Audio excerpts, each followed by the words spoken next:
તો ત્યાં દરેક વિદ્યાર્થીઓએ અવશ્ય જોવા માટે જવું.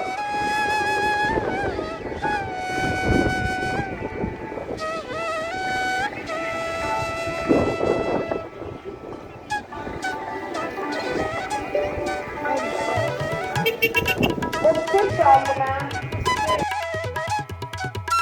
યોજાય છે.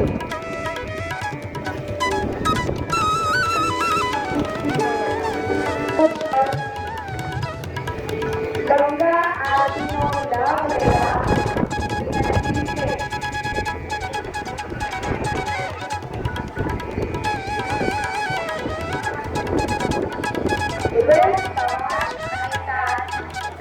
યજ્ઞશાળામાં યોજાતા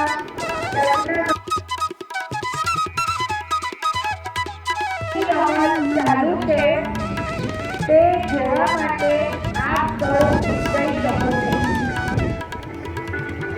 ખેલ